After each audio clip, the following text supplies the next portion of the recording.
ka, pag-asa ang iyong dala, protektahan mo ako, ikaw ang PNP ko.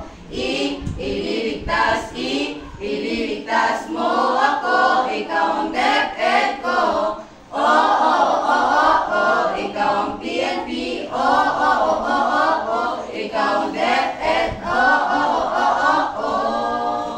Sama-sama alagaan at gabayan ang bawat isa para maiwasan ang pagkakasa. Ang paalalang ito ay isyo ng PNP, DepEd at ng pilang ito. Magandang hapon, San Carlos. Lahat ng mga nagbabagang balita sa oras ito. Yung mga radyo. Pinangunahan ng PSWDO ang koordinasyon ng kampo at pagsasanay sa pamahalaan ng kampo. Gobyerno nalugi ng mahigit 100 milyon. Mga Pinoy sa Thailand, Pilipinas. Jelly Guzman ay nag-release sa All Filipino Return para sa Greenland. General Salvador Boeing International.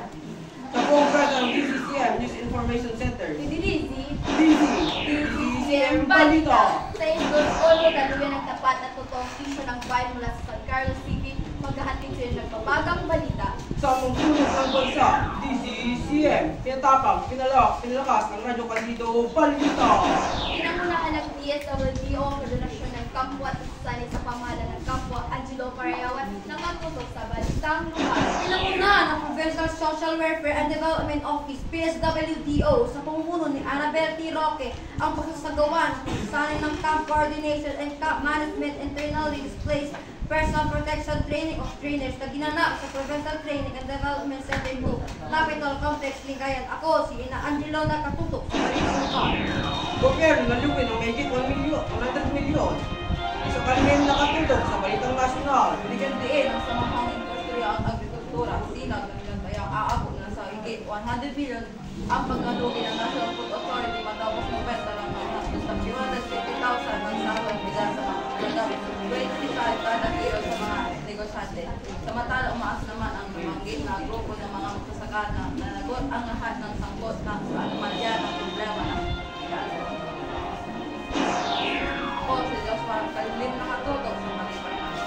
Mga Pinoy sa Thailand, tutulungan. Ka-Infer, nakatutok sa balitang international. Tinutukan ng Department of Foreign Affairs, DFA, ang kaso ng sakot sa kaguluhan sa Thailand sa Pilipinas. Ayon kay DFA, ang nasa Eduardo de Vega, na sulat ng Pilipinas sa pagpupuntan ng mga kailangan ng sakot ng ngunit kaingat sa palagi sinunod sa batas ng bansa sa kanilang pagpupuntan. Ako si Katin, nakatutok sa balitang international. Babalik ang balitaan pagtapos ang isang paalala. Yehey! Friday na! Oo nga, no? Ang bilis ng araw. Catch up Friday na naman. Tara, tayo na't magbasa at magsulat. G. Aklat ay basahin, kaalaman ay nagdagan natin. Ang paalalang ito ay kinsayo ng DepEd ng bilang ito. Nagbabalik ang DZTM Balita. Ang oras natin ngayon ay 48. Makalipas ang 2 o'clock ng hapon, araw ng Lunes, ika-2024. Jelly Guzman ay nag-release sa All Filipino Return para sa Greenland. At kung saan nakatutok sa Balitang Sports. Gia de Guzman na nagkaroon ng matagumpay na unang stage sa Japan Volleyball League ay hindi kwalipikado maglaro para sa Greenland sa PBL 2024 All Filipino Conference. Sabi ni League Commissioner Sherwin Malonzo. Ako si Asazan Arjun nakatutok sa Balitang Sports. General Salvador Boeing International. Ito si Yanis D. Chicamo. Boeing International College na rin si General Salvador na isang pamilya under parallel steps kung saan sinabi niya sa unang pagkakataon ng Thai actor na si Rin Mitawin. Sabi ng kapamilya actress, madaling makatrabaho ang Thai actor kahit may language barrier sa pagitan nila. Gayunpaman, naging madali para sa kanila na kumonekta dahil nasikap silang magkilala ang isa't isa.